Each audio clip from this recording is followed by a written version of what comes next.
안녕하십니까, 정의태입니다. 검찰이 상고 포기한 것이 아닌가 이렇게 생각이 되어집니다.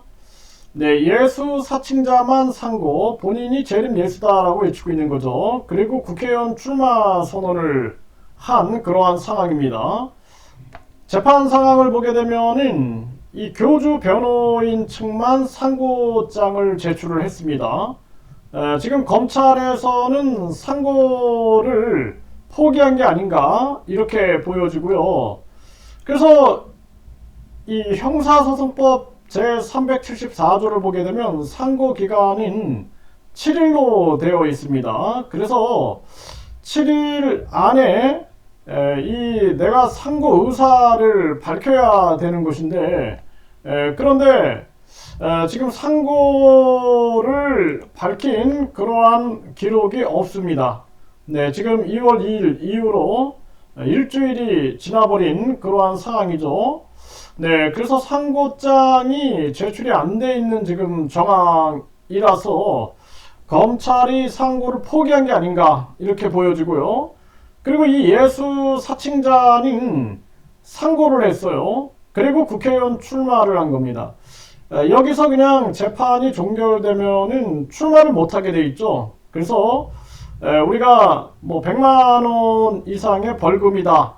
네, 이 공직선거법, 네, 또 정치자금법. 여기서 그렇다 그러면은 5년간. 근데 집행유예를 포함해 가지고 징역형을 받았다 그러면은 10년간 출마를 못하게 돼 있죠. 그러니까 상고를 하게 됨으로써 시간을 끌게 되고 결국에는 국회의원 출마를 하게 된 겁니다. 그러니까 국회의원 출마길을 열어준 게 아니냐. 네, 이 참 안타깝습니다. 우리나라 재판부가 그렇게 많은 엄벌 탄원서가 들어갔음에도 불구하고 동일 범죄를 저지른 자에게 이 완전히 면죄부를 준 게 아닌가. 집행유예 3년을 줬죠. 그리고 나서 정치 영역에서 배제할 필요가 있다라고 강조해 놓고 집행유예를 줬고, 또 지금 선거와 맞물리니 결국에는 국회의원 출마 선언을 한 그러한 정황입니다. 이 과거 총선에서도 예비후보자 등록을 무려 1000명이 넘게 했고요.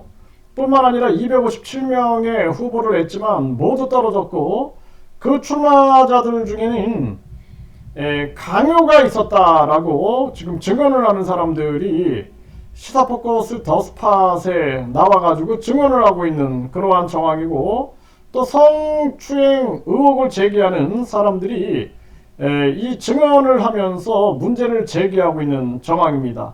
이 썩지 않는 우유 문제를 가지고 대한민국이 시끌시끌했죠. 네, 그럼에도 불구하고 다시 또 국회의원에 출마한다?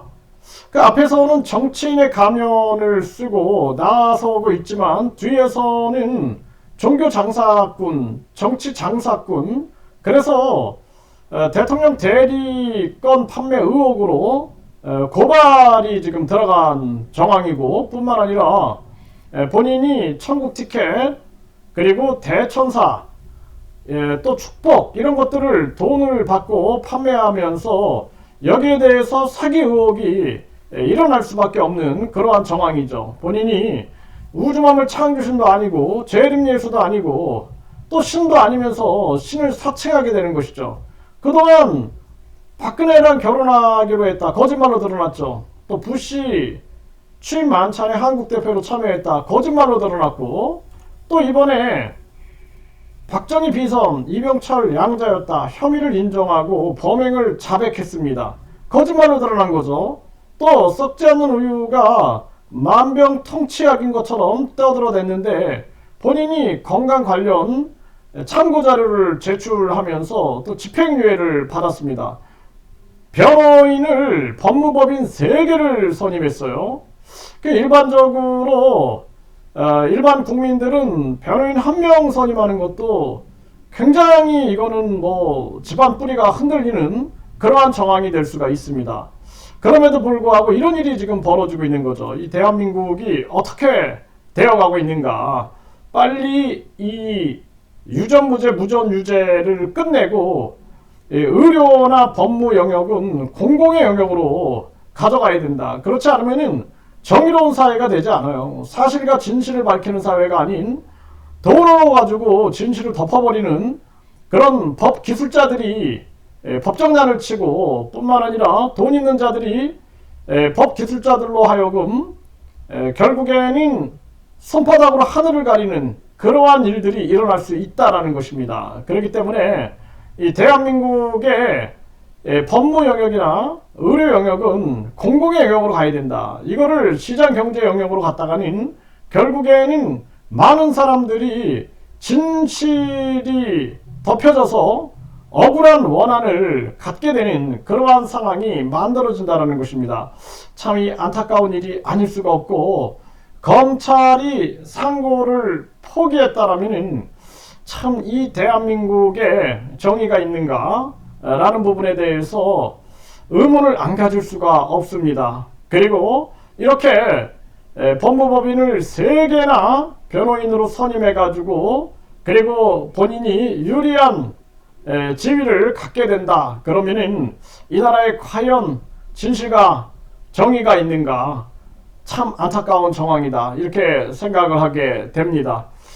이렇게 해서 상고장이 제출이 됐다라면은 재판부는 서둘러 재판을 전개해가지고 엄벌을 해야 된다. 저는 그렇게 생각을 합니다. 반성문이 과연 진정성이 있었냐라는 것이죠.